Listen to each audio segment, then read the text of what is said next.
गणेश जी की प्रियता है दुर्वा। क्या प्रियता है? दुर्वा। कितनी दुर्वा गणेश जी को समर्पित करी जाती है? मात्र 5। कितनी? आज के जमाने में लोग गट्ठा बनाकर चढ़ा दें, वो अपनी जगह पर है। 5 दुर्वा पंचम इंद्रियों को वश में करने के लिए और भगवान के 5 जो स्वरूप हैं उनको अपने भीतर उतारने के लिए पंच दुर्वा। और दुर्वा में भी 3 गांठ।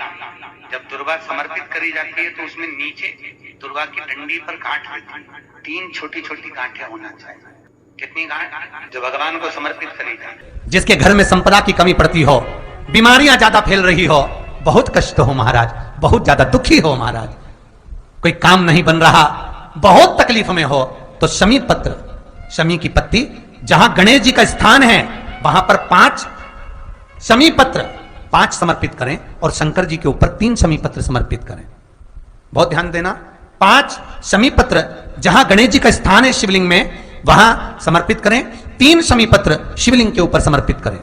1 शमी पत्र शंकर जी की चौखट पर लेफ्ट भाग में, जाते समय आपका उल्टा हाथ, जब मंदिर से निकलो तो उल्टे हाथ पर लेफ्ट भाग में शंकर जी की चौखट पर समर्पित करें 1 शमी पत्र। और महाराज घी का दिया जहां लेफ्ट भाग में आपने शमी पत्र रखा है, मंदिर में ना दिया लगाकर बाहर की ओर जहां शमी पत्र रखा है उसके ठीक साइड में एक घी का दिया लगा दीजिए। केवल गणेश चतुर्थी से लेकर अनंत चतुर्दशी तक गणेश पुराण कहती है भगवान गणेश जी का, मोर ध्वज का, मयूर ध्वज गणेश का नाम लेकर जो ये दीप शमी पत्र चढ़ा देता है उसके घर से कभी रिद्धि सिद्धि नहीं जाती, वैभव प्रतिष्ठा नहीं जाती। कर देखो, गणेश जी महाराज और एक शंकर जी, ये 2 देवता ऐसे हैं जिन पे तुलसी नहीं चढ़ती। शंकर पर तुलसी चढ़ा दो तो व्यक्ति रोगीला होता चले जाता है, और गणेश जी को तुलसी चढ़ा दो तो व्यक्ति के घर का धन छिन्न हो जाता है महाराज। इसलिए गणेश जी के भोजन में तुलसी नहीं डलती, क्योंकि वृंदा देवी ने भगवान शंकर के पुत्र विनायक को देखकर विवाह का प्रस्ताव रखा था, पर गणेश जी महाराज ने कह दिया और तुमने तुलसा भी डाली, तो दोष लगा कि नहीं लगा? अरे बोलो तो लगा? नहीं लगा।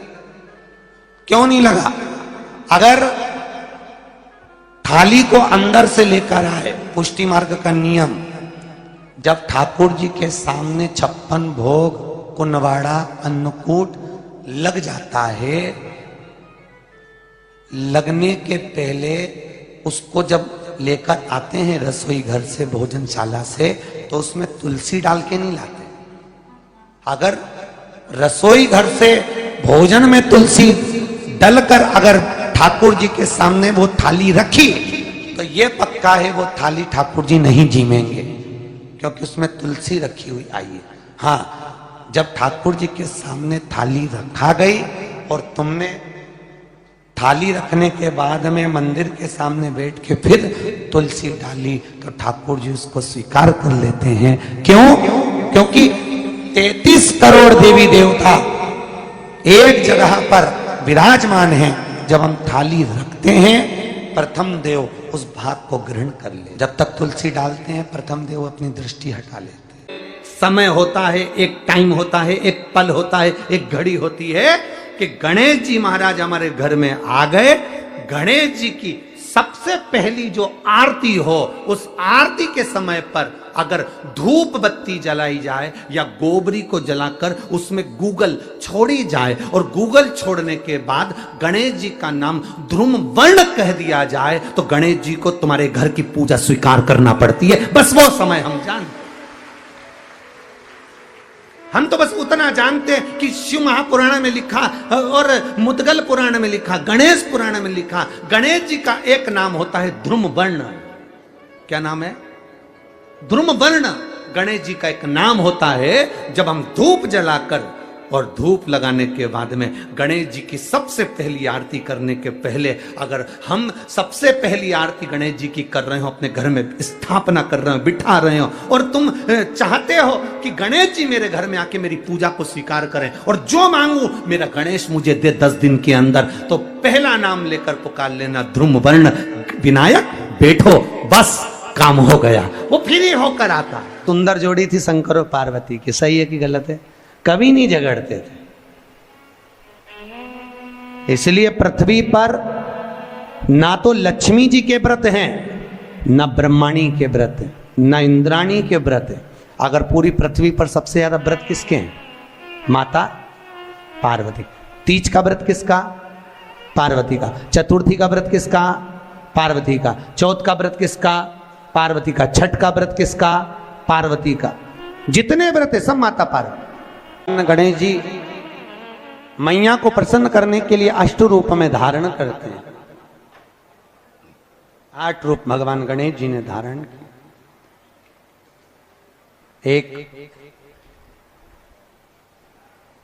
मयूरेश्वर गणेश, दूसरा सिद्धि विनायक, तीसरा बल्लालेश्वर, फिर वरद विनायक, फिर चिंतामणि, फिर गिरजात्मज, फिर भगवान गणेश विघ्नेश्वर अष्ट विनायक, फिर महागणपति।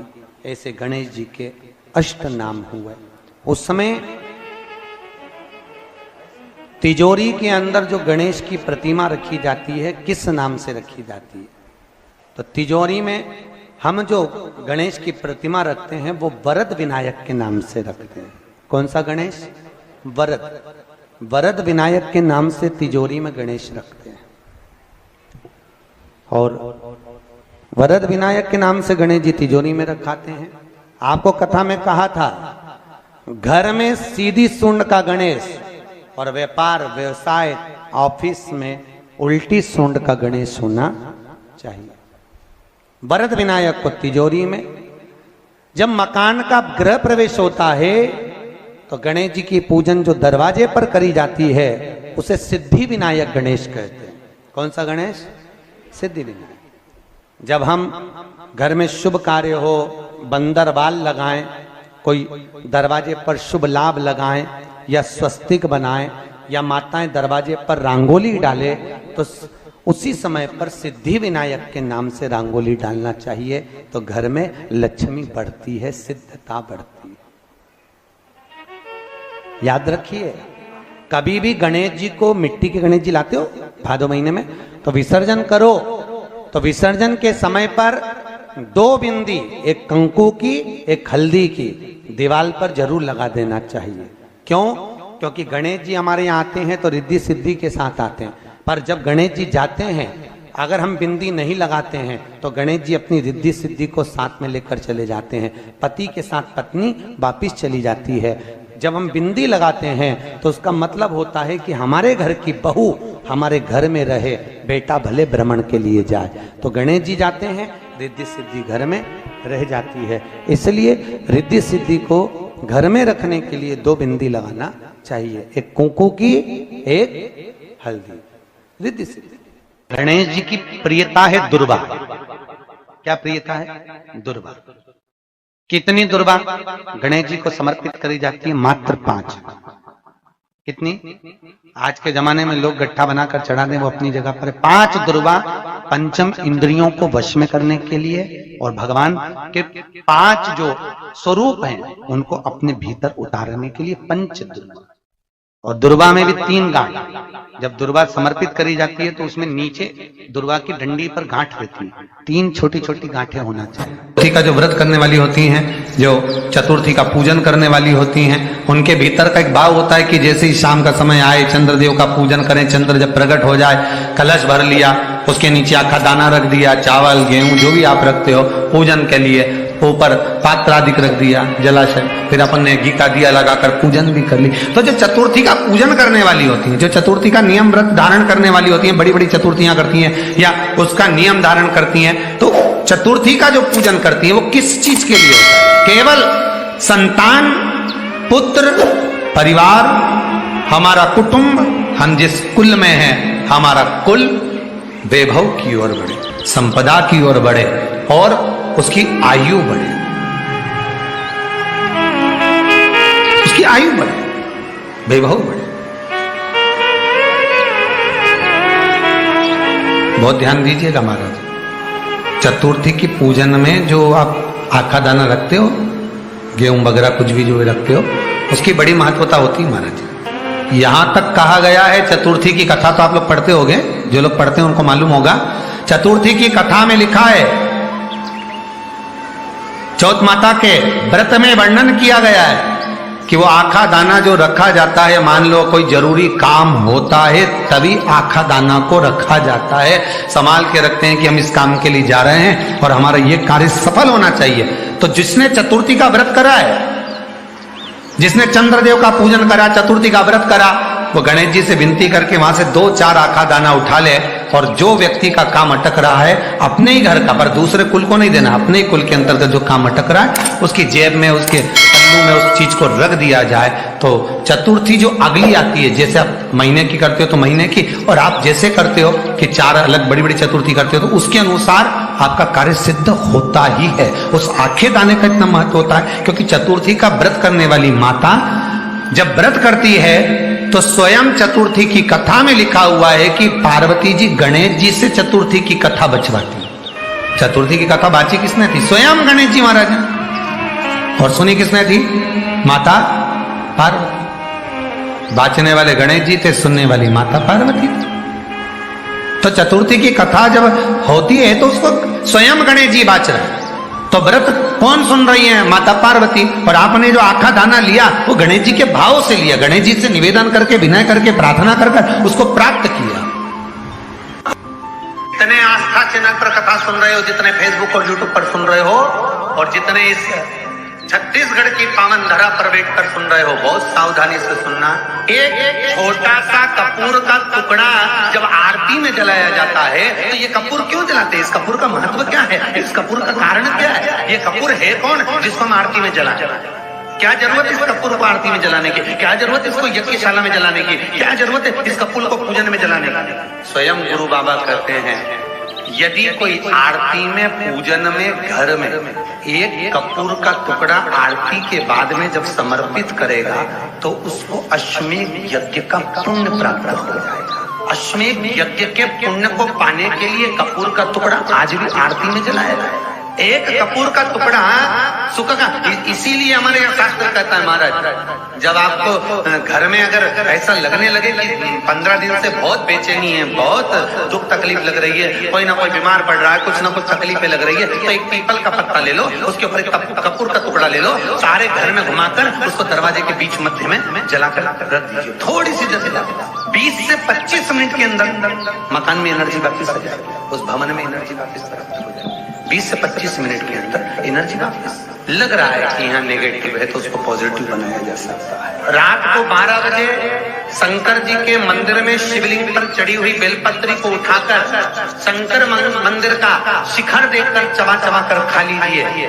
आपके पांव के घुटने बदलने की जरूरत नहीं पड़ेगी, ऑपरेशन की जरूरत नहीं। पेटता अलमस्तता। इस संवाद के अंतर्गत ये जो संवाद आया है श्री गणेश जी महाराज ने श्री शैलम पर, कार्तिकेय महाराज की पावन धरा पर, मल्लिकार्जुन की पावन धरा पर, श्री शैलम में 3 प्रश्न श्री गणेश जी महाराज ने करे और वो गणेश जी के 3 प्रश्न आपको भी ज्ञात होना चाहिए। पहला प्रश्न गणेश जी महाराज ने अपनी माता से कहा, माँ मृत्यु लोक के अंतर्गत इस भूमि पर जन्म लेने के बाद में अगर व्यक्ति को वृद्ध अवस्था का सामना ना करना पड़े तो उसके लिए क्या करना चाहिए? सुन लेना जवान भाई, जितने भी बेटा बेटी बैठे हैं और जितने आस्था चैनल पर, फेसबुक, यूट्यूब पर सुन रहे हैं, बड़े ध्यान से सुन लेना कि मान लो कि हमें वृद्ध अवस्था देखना ही ना पड़े,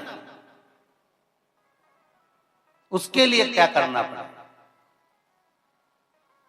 तो कहा उसका एक ही साधन, राम राम रटते रहो जब तक घट में प्राण, कब हो तो दीन दयाल के भनक पड़ेगा।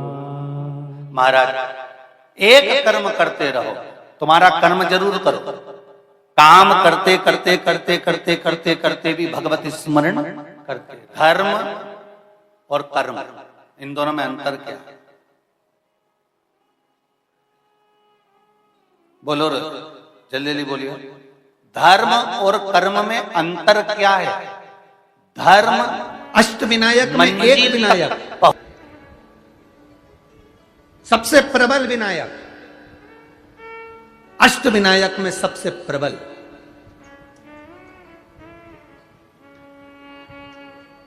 जहां के वृक्ष भी मोर का रूप लेकर आवाज लगाते हैं शिव जी को,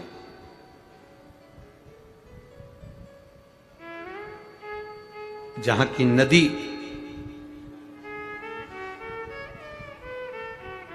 सिंधुरासुर असुर के कारण करहा रही है,